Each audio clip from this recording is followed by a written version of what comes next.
Inicialmente eu saúdo a todos com a paz e a graça do nosso Senhor e Salvador Jesus Cristo. E como eu digo sempre, é uma satisfação, um prazer estar com os irmãos, que nessa manhã do santo dia do Senhor, santo sábado, para mais um sacrifício. Nós vamos falar sobre esse assunto hoje.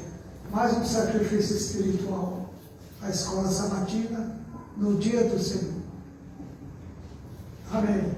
Pois bem, então, iniciando o assunto aqui, hoje é São Pedro, capítulo 2, 1 São Pedro, capítulo 2, vamos falar até o versículo 10. Mas dizendo inicialmente que esse capítulo 2 até o 10 não é um capítulo próprio, ele é um capítulo continuação do capítulo 1. No capítulo 1, o título, o tema é exortação à santidade. Então, vamos continuar com esse tema, porque é uma continuação do capítulo 1, exortação à santidade. Sábado passado nós estudamos que devemos ser santos, não porque nós queremos ser santos, mas é uma exigência da parte de Deus. Ele é santo e quer que o seu povo também seja um povo santo. E aí continua, deixando, ao início do capítulo, deixando, pois, toda malícia, todo o engano, fingimentos, invejas e todas as murmurações. Isso é que significa ser uma igreja cristã dentro dos moldes do cristianismo, ou seja, um povo especial para Deus, sem esses sentimentos aqui, sem o sentimento de malícia, porque devemos ser simples como as pombas. Jesus ensinou isso, capítulo 10 de São Mateus: sede simples como as pombas e prudentes como as serpentes. Então deixemos a malícia de lado. Vamos ser simples como as crianças, para que nós sejamos um povo santo para Deus. Continuando, devemos deixar também todo o engano. Não é bom enganar. Não é bom enganar. Primeiramente, vou citar 3 exemplos. Primeiramente, Jesus disse assim, capítulo 7 de São Mateus, Jesus diz: com a medida com que medirdes, vos hão de medir a vós. Se eu engano, com certeza vou ser enganado. Segundo exemplo, Jacó. Jacó enganou seu irmão, enganou seu pai, e ficou por isso mesmo? Não. O sogro dele o enganou. Ele queria casar com Raquel, ele amava Raquel, mas na hora do casamento o sogro fez lá uma manobra e ele teve que casar com Lia. Mas aí ele questionou o sogro: não, mas eu queria casar, era com Raquel. Não, mas aqui na terra o costume é que a mais nova não case primeiro antes da mais velha. Então você tem que casar com a mais velha primeiro. Foi enganado. Então não é bom enganar. Depois disso veio o terceiro exemplo. O apóstolo Paulo diz em Timóteo, ele diz para Timóteo: os homens maus e enganadores irão de mal a pior, enganando e sendo enganados. Então não é bom enganar. Você enganando, você passa a ser um homem mau. Vai enganando, mas vai ser enganado também. Então, seguindo. Fingimentos. Não podemos ser um povo fingido. Nós temos que ser um povo real, realista. Somos o que somos. Nada de fingimento. Invejas é um sentimento faccioso. é bom esse sentimento de inveja. É bom você ser o que você é, ter o que você tem. Se você não tem, peça a Deus e Ele lhe dá. Mas nada de invejar uma situação, as coisas dos outros, isso aqui não. Cada um com o que é seu. Cada um com aquilo que Deus lhe deu. E continuando diz, todas as murmurações. Não deve haver no meio do povo de Deus. O irmão Eudes falou bem sobre esse assunto. Mas por quê? Porque às vezes as pessoas murmuram e não devem murmurar. Devemos aceitar o que Deus determina para nós e fiquemos satisfeitos, porque Ele é que sabe o que é melhor para nós. Tem pessoas que se queixam, tem pessoas que murmuram, tem pessoas que nada está bom e acham que é só eles. Os outros são diferentes, mas eu sou assim. Essas coisas ruins só acontecem comigo. Salomão diz que o tempo e a sorte é para todos. Então nada de murmuração. Versículo 2,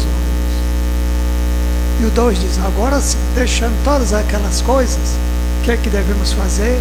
Desejar afetuosamente. Vamos parar aqui. Desejar afetuosamente. Mas vamos trocar essa palavra afetuosamente por carinhosamente. Afeto é carinho. Então vamos.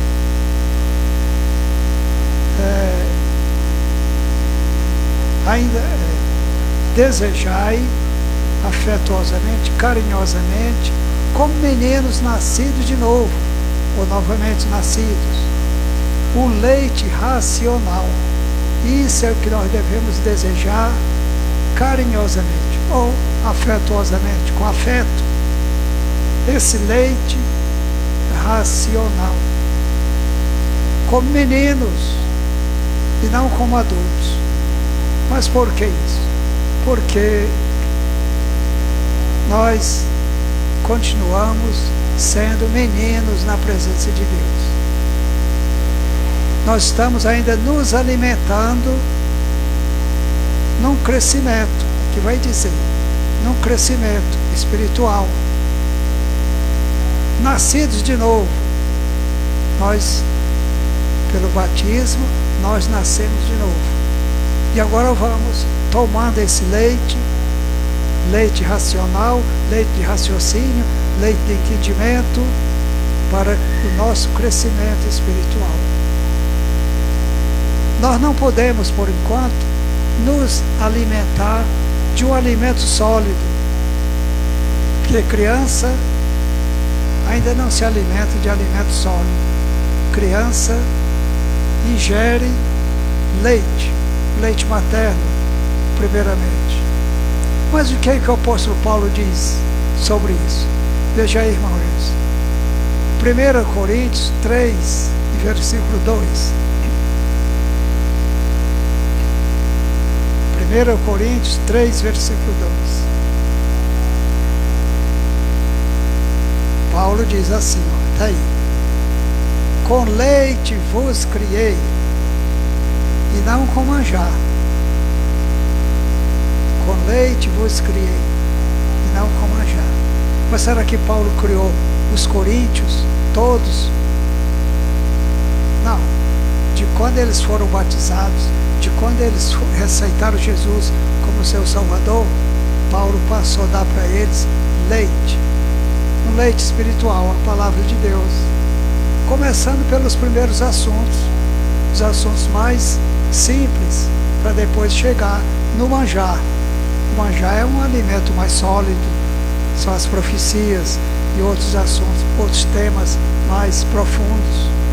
Mas inicialmente, Paulo criou-os com leite, um leite espiritual. Com leite vos criei. Então, o Senhor Jesus também está nos criando com esse leite, a sua palavra, até que nós cresçamos e cheguemos à estatura de varão perfeito. Filipenses fala isso. Até que cheguemos à estatura de varão perfeito. E agora, voltando lá novamente, irmãos, desejai afetuosamente como meninos novamente nascidos o leite racional. O leite é a doutrina espiritual, é a palavra de Deus, é o ensinamento para o nosso aprendizado e para o nosso crescimento. Leite racional, não falsificado. E agora aqui entra uma palavra boa: leite não falsificado. O que é que significa isso?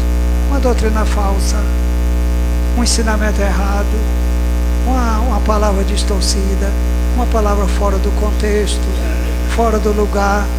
Tudo isso concentra nessa palavra de Paulo: leite falsificado. Devemos procurar então um leite puro. E a palavra de Deus é pura. Vamos ver se nós encontramos esse versículo, irmão Eudes. Vamos ver aí Provérbios 30 e o versículo, vamos ver se é o 2. Provérbios 30.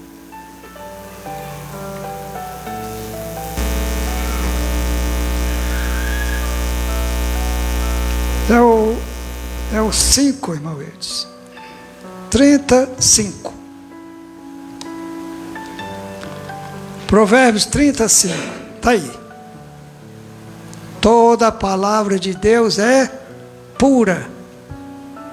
Então o leite também é um leite puro quando é tirado da palavra de Deus. Leite puro, não falsificado. Falsificado é doentio. Falsificado traz doença espiritual para nós. Porque nós vamos aprendendo coisas erradas e vamos seguindo a viagem. Quando chegarmos no fim da viagem, estaremos perdidos. Porque nos alimentamos de um alimento que não era puro. Mas a palavra de Deus é uma palavra pura. Escudo é para os que confiam nele. Confiar em Deus, nós estaremos escudados, blindados pela sua palavra. Voltemos lá para Pedro novamente. Então Pedro diz: não falsificado, para que por ele vades crescendo, ou seja, ides crescendo, nos alimentando desse leite puro, não falsificado, vamos crescendo na presença de Deus, como crianças, vamos crescendo, para encontrarmos com o Senhor Jesus, quando Ele vier nas nuvens do céu. Versículo 3. Se é que já provaste que o Senhor é benigno. Ora, nós aqui, com o conhecimento que Deus já nos deu, nós já provamos. Nós não temos dúvida nenhuma de que Deus não seja um Deus bondoso, um Deus misericordioso, um Deus perdoador, um Deus galardoador, um Deus muito bom. Por que muito bom? O próprio Senhor Jesus Cristo, Filho dele, disse: bom é meu Pai. O moço chegou para ele e disse: bom mestre, que é que farei para conseguir a vida eterna? Por que me chamas bom? Ele disse: bom é meu Pai. Então está aí. Deus é bom. Deus é boníssimo. Deus é benigno. Nós já provamos isso. Então, estamos até aqui, o Senhor tem nos ajudado. Já provamos que o Senhor é bom. Então deixemos aquelas coisas, a inveja, a malícia, as murmurações, todas aquelas coisas deixemos e sigamos agora um caminho reto, puro, nos alimentando de leite sadio, leite bom, para o nosso crescimento espiritual, sabendo que Deus é um Deus bom. E agora diz: e chegando-vos para ele a pedra viva. Está aqui a história da pedra. Daqui até o versículo 10, nós vamos falar sobre essa pedra. E eu peço a atenção de vocês, não que vocês estejam distraídos, mas estejam atentos, porque esse assunto da pedra é um assunto muito bom, muito profundo. Nós já deixamos todas aquelas coisas. Vamos crescendo agora, chegando-nos para Ele, a pedra viva. Primeiramente, vamos saber quem é a pedra viva. Quem é a pedra viva? Nós já temos uma ideia, nós já temos uma noção. Quem é essa pedra viva? Mas vamos saber a própria Escritura dizendo quem é. O nome, tudo. 1 Coríntios, irmão Eudes, capítulo 10 e o versículo 4. Vamos saber justamente quem é essa pedra viva, que nós devemos nos chegar a ela. Está aí. Na jornada pelo deserto, todos beberam de uma mesma bebida espiritual, porque bebiam da pedra. Uma pedra dando água, uma pedra vertendo água, mas eles bebiam da pedra espiritual que os seguia, e a pedra era Cristo. Está aí a pedra, está aí a grande pedra espiritual, que nós devemos nos chegar a ela, deixar todo o embaraço, deixar o pecado que nos rodeia, e nos chegarmos a cada dia, a cada momento, a essa pedra espiritual. E chegando-vos para Ele, a pedra viva, Senhor Jesus Cristo, reprovada, na verdade, pelos homens. Mas como é que é isso? O Senhor Jesus tão bom, morreu por nós, morreu em nosso lugar, é perdoador. E por quê? São Pedro, que esteve com ele, fala essas palavras aqui. A pedra viva, reprovada, na verdade, pelos homens. Pois bem, vamos entender esse assunto. A pedra reprovada. Na primeira construção do templo, teve uma pedra lá que não serviu em canto nenhum, e os construtores rejeitaram aquela pedra. Ela não procuraram um lugar para colocar aquela pedra, não tinha. Então eles rejeitaram, reprovaram aquela pedra. Essa pedra não serve, deixaram num canto. Essa foi a construção da casa espiritual judaica. Mas o que era isso? Era um símbolo. Era um símbolo. E quando é que o símbolo se cumpriu? O símbolo se cumpriu quando Jesus veio para o que era seu e os seus não o receberam. Reprovaram a pedra espiritual. Mas ficou aí? Encerrou aí? Terminou aí? Não. Ela foi aproveitada, e muito bem aproveitada. Quando, como e onde? Na outra construção. Na construção da casa espiritual dos gentios, que somos nós. Mas vamos voltar aqui ainda a esse assunto. Na verdade, reprovada pelos homens, mas para com Deus, eleita e preciosa. O Senhor Jesus Cristo é essa pedra. Pelos homens foi reprovada, rejeitada. Ele veio para o que era seu e os seus não o receberam. Mas para com Deus, seu Pai, nosso Pai, Ele continua sendo uma pedra eleita e preciosa. E quem se achegar a essa pedra estará em boa companhia, porque ela é a pedra principal da construção da casa cristã. Vamos ver agora naqueles versículos que o irmão Júlio citou. Efésios 2 e 20. Vamos ver que essa pedra serviu muito bem na casa espiritual dos gentios, a casa espiritual cristã. Efésios 2 e 20, está aí. Nós, gentios, edificados sobre o fundamento dos apóstolos e dos profetas, de que Jesus Cristo é a principal pedra da esquina. Ora, na primeira construção, na construção judaica, ela foi rejeitada, não serviu. Mas, na segunda construção, na construção da igreja cristã, ela passou a ser o quê? A pedra principal. A pedra principal da esquina.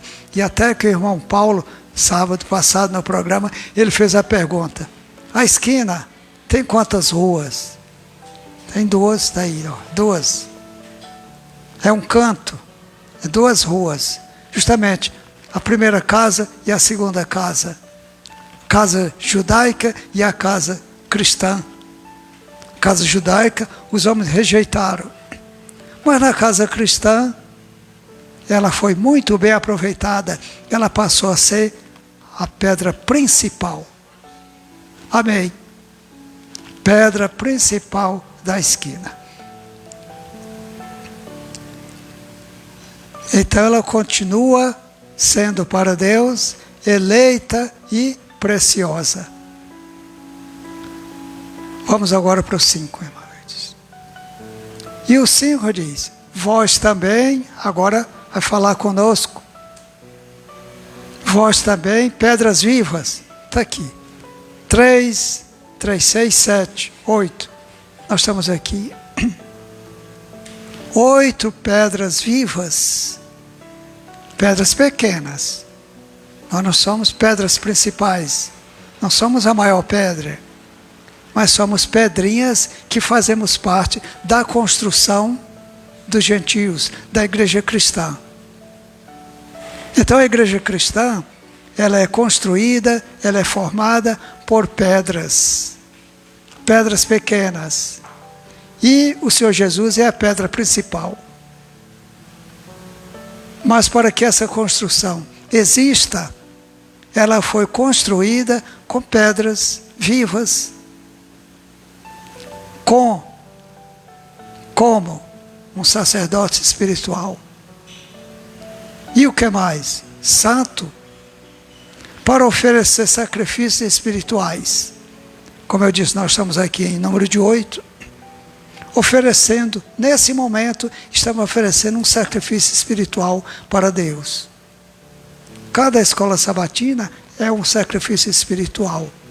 Cada culto que nós celebramos é um sacrifício espiritual.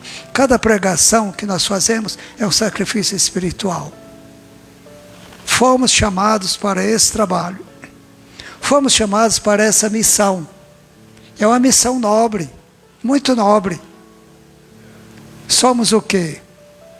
Uma casa espiritual, edificado sobre o fundamento dos apóstolos, dos profetas, tendo Jesus Cristo como a pedra principal, mas somos um sacerdócio santo, para oferecer sacrifícios espirituais, agradáveis a Deus por Jesus Cristo. Mas vamos segurar essa palavra agradável e vamos fazer uma comparação com outro texto que o apóstolo Paulo citou. Romanos, capítulo 12, versículo 1. Palavra agradável. Vamos usar só essa palavra agradável. Romanos 12, 1. Está aí. Rogo-vos, pois, irmãos, pela compaixão de Deus, que apresenteis o vosso corpo em sacrifício vivo. Esse culto, essa escola, é um sacrifício vivo, agradável. Deu certo? Deu. Lá Pedro disse que nós fomos chamados para oferecer sacrifícios agradáveis a Deus. E aqui Paulo confirma. Devemos oferecer também o nosso corpo em sacrifício vivo, santo e agradável a Deus, que é o nosso culto racional. Leite racional. Culto racional, né? Então está aí. As palavras de Pedro e as palavras de Paulo, todas convergindo para um mesmo assunto, para um mesmo objetivo. Voltemos para lá novamente, irmãos. Então está aí. Mas vós, como pedras vivas, então cada um de nós deve se sentir privilegiado por ser uma pedra na casa de Deus. Nós aqui devemos fazer uma coisa, muitas coisas, mas uma. Devemos chegar mais cedo na casa de Deus, para aprender no seu santo templo. Chegar mais cedo. Casa espiritual, sacerdócio santo, para oferecer sacrifícios espirituais agradáveis a Deus por Jesus Cristo, pela pedra principal. Versículo 6. Pelo que também a Escritura se contém. Diz a Escritura: eis que põe em Sião a pedra principal da esquina, eleita e preciosa, e quem nela crê não será confundido. Se você crê na pedra principal, se você estiver de acordo com a pedra principal, se você estiver andando de acordo com a palavra da pedra principal, você jamais será confundido. Mas de onde foi que Pedro tirou essas palavras? Vamos ver. Aqui ele diz que a Escritura diz. E onde é que a Escritura diz isso? Isaías 28, 16. Isaías 28, 16. Vamos lá. A Escritura diz. Isaías capítulo 28, versículo 16. Portanto, assim diz o Senhor Jeová. O profeta Isaías disse: portanto, assim diz o Senhor Jeová: eis que eu assentei. Os pedreiros não assentam o tijolo? Estaria um pedreiro muito eficiente.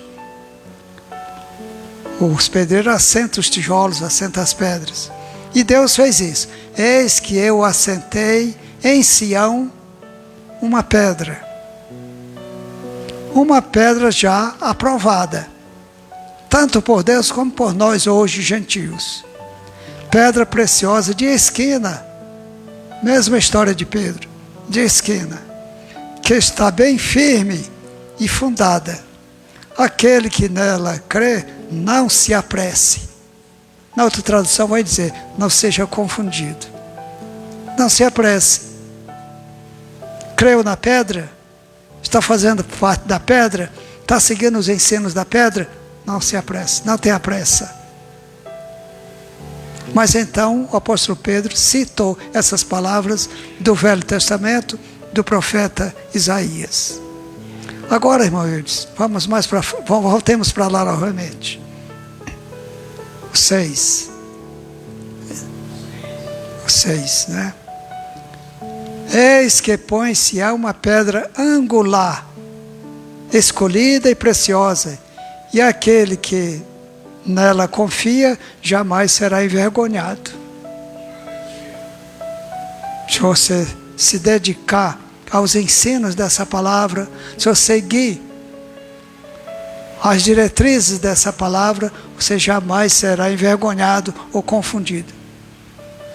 Falar envergonhado, vamos lembrar de um versículo que fala envergonhado. Vamos ver aí, Salmos 25, e o versículo me parece que é o 3. Salmos 25. É o 3. Salmos 25, 3. Está aí. Na verdade, não serão confundidos aqueles que esperam em ti. Mas serão confundidos quem? Confundidos serão os que transgridem sem causa. Salmos 25:3. Na verdade, não serão confundidos os que esperam em ti, na pedra. Confundidos serão os que transgridem sem causa. São Pedro 2:5 novamente, 6. Está aí. Eleita e preciosa, jamais será confundido. Versículo 7 agora, irmãos.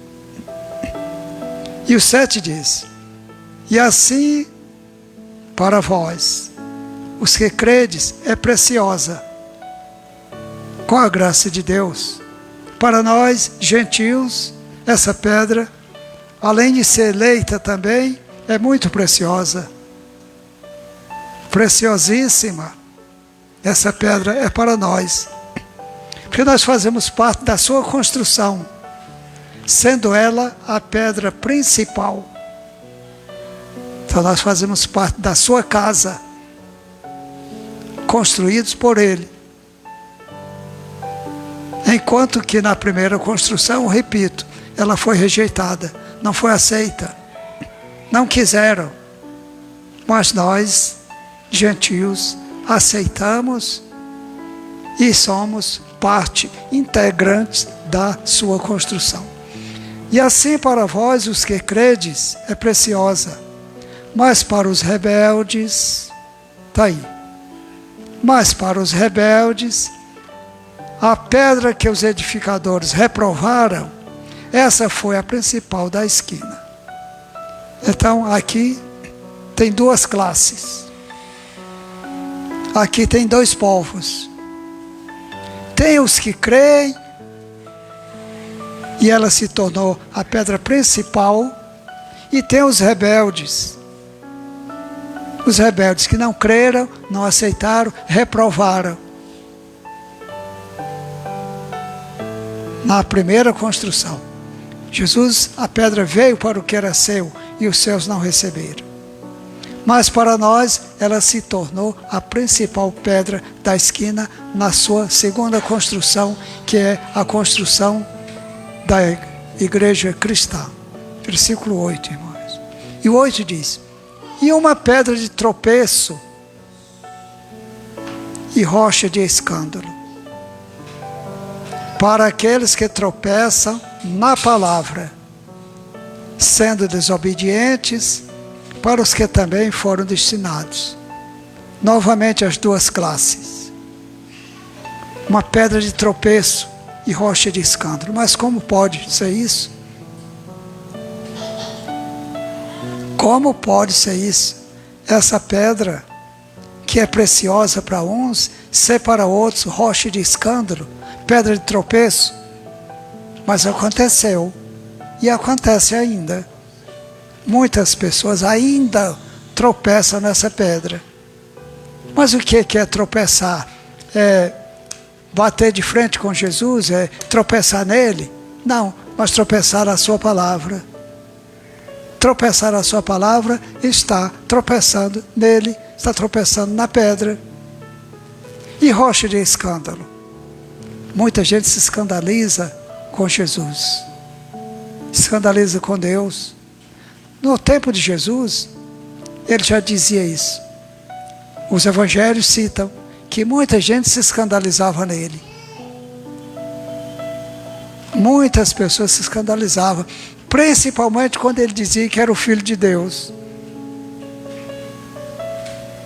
Aí então eles se escandalizavam. Então aconteceu tudo isso. Pedra de tropeço, rocha de escândalo para aqueles que tropeçam na palavra. Está aí. Tropeçar na palavra, ela se torna a pedra de tropeço. Mas se você seguir a palavra, ela é a principal pedra, eleita e preciosa por Deus. Sendo desobedientes. Mas o povo de Deus é um povo obediente. Então, para estes desobedientes, o que acontece? Para o que também foram destinados. Mas então, será que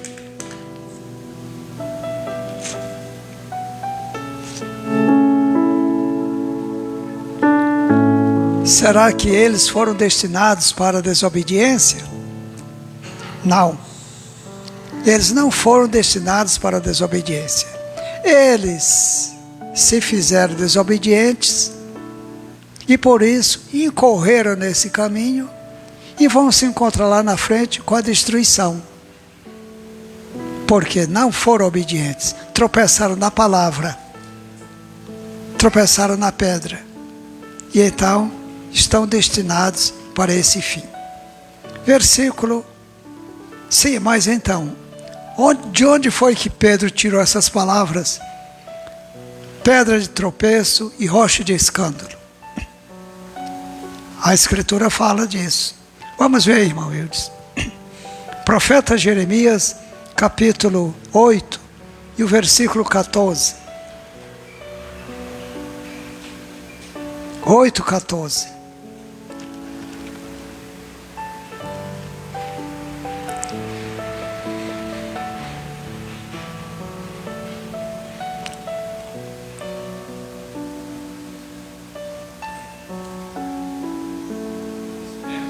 Vamos ver veja o seu 16, irmão.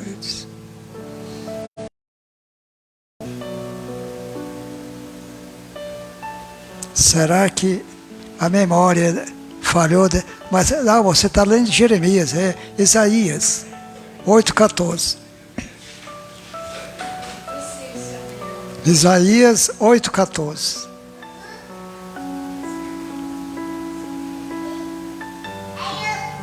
Profeta Isaías, capítulo 8:14. Então ele vos será santo, é para outros a pedra principal da esquina. Justamente na construção da casa espiritual cristã, a igreja cristã. Voltemos lá para o 9, 2:9. 2:9 diz, mas nós agora, Pedro falando para nós, mas vós sois a geração eleita, sacerdócio real, nação santa, o povo adquirido, para que anuncieis as virtudes daquele que vos chamou das trevas para a sua maravilhosa luz. Quanto privilégio, hein? Quanto privilégio. Nós, o versículo 10 vai dizer, nós éramos um povo sem Deus. Passe logo na frente aí, irmão. Mas vós, em que noutro tempo não erais povo, mas agora sois povo de Deus. Que não tinhais alcançado misericórdia, mas agora alcançaste misericórdia. Agora volte para o 9, irmãos. Mas vós agora, antes nós não éramos o povo de Deus, mas agora somos. E além de sermos o povo de Deus, somos também geração eleita. Somos o que mais? Sacerdócio real. Nação santa. Povo adquirido. Por que povo adquirido? Porque os judeus foram um povo escolhido. Povo escolhido. E nós somos um povo adquirido. Nós somos um povo convidado. E entramos na vaga deles. Jesus veio para o que era seu. Os seus não receberam e nós aceitamos, nós recebemos, então assumimos essa vaga. Povo adquirido. Agora a nossa responsabilidade é muito grande. Escutem só. Para que anuncieis as virtudes daquele que vos chamou das trevas para a sua maravilhosa luz. Essa é a nossa grande responsabilidade. Nós não éramos povo, agora somos. Nós não tínhamos alcançado misericórdia, agora alcançamos. Nós fomos chamados das trevas para a luz, mas precisamos agora anunciar essa luz. Anunciar essa maravilhosa luz. E por isso o corinho do irmão José está muito certo. Não pode parar de anunciar. Temos que anunciar essa mensagem. Temos que anunciar esse evangelho. Temos que anunciar essa palavra de salvação. Essa é a palavra de salvação que o Senhor tem falado para conosco nessa manhã. Entenderam a história da pedra? Entenderam. Mas sábado tem mais. Tem a profecia da pedra para sábado, se Deus quiser. Fique com Deus e até o próximo sábado.